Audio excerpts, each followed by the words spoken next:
महाभारत के युद्ध के बाद जब धर्म ने अधर्म पर विजय प्राप्त की, तब श्री कृष्ण ने अपना जीवन शांति और भक्ति में बिताने का निश्चय किया। द्वारका, जो स्वयं भगवान श्री कृष्ण ने समुद्र के बीचों बीच बसाई थी, सोने, चांदी और अद्भुत महलों से सजी हुई थी। यह नगरी एक चमत्कार थी, जहां समुद्र के ऊपर भव्य नगर खड़ा था, जहां समृद्धि, न्याय और आध्यात्मिकता का संगम था। लेकिन फिर ऐसा क्या हुआ कि वह नगर समुद्र में समा गया? कृष्ण का श्राप और यादवों का विनाश। महाभारत युद्ध के बाद जब कृष्ण अपने कुल यादव वंश के साथ द्वारका में निवास कर रहे थे, तब धीरे धीरे उनके कुल में अहंकार, मद और कदाचार बढ़ने लगे।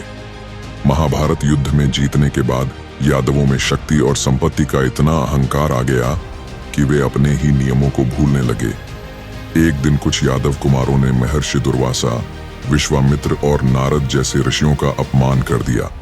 वे खेल खेल में ऋषियों के साथ छल करने लगे और एक बालक को स्त्री के वस्त्र पहनाकर ऋषियों के पास ले गए और पूछा, हे मुनिवर, यह गर्भवती स्त्री एक वीर पुत्र को जन्म देगी या कन्या? ऋषियों को तुरंत ही यादवों के इस छल और अपमान का भान हो गया।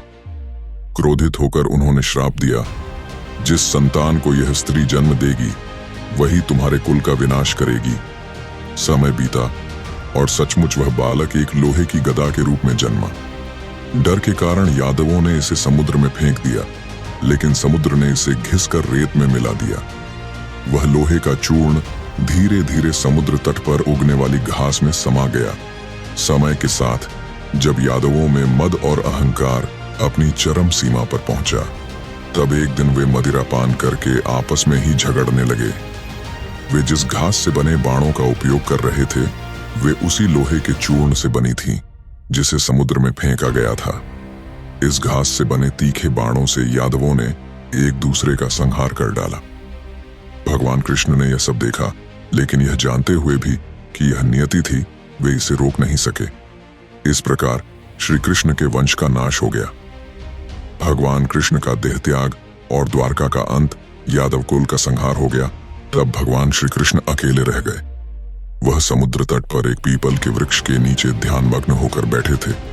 उसी समय शिकारी जर ने, जो दूर से उन्हें हिरण समझ बैठा था, धोखे से उनके पैर में तीर मार दिया। वह तीर वही लोहे का था जो उस गदा से बना था, जिसे ऋषियों के श्राप के बाद समुद्र में फेंका गया था। श्री कृष्ण ने शिकारी को देखा और मुस्कुरा दिए।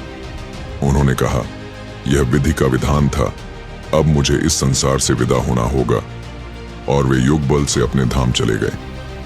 जैसे ही श्री कृष्ण ने इस लोक को छोड़ा, समुद्र ने धीरे धीरे द्वारका को अपने भीतर समाने लग गया।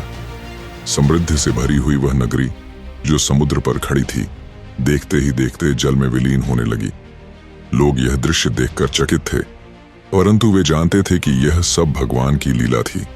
द्वारका का रहस्य आज भी बना हुआ है। आज भी गुजरात के समुद्र में गोताखोरों और वैज्ञानिकों को पानी के नीचे प्राचीन द्वारका नगरी के अवशेष मिलते हैं। हजारों वर्षों के बाद भी वह नगर समुद्र की गहराइयों में अपने अस्तित्व की कहानी कह रहा है।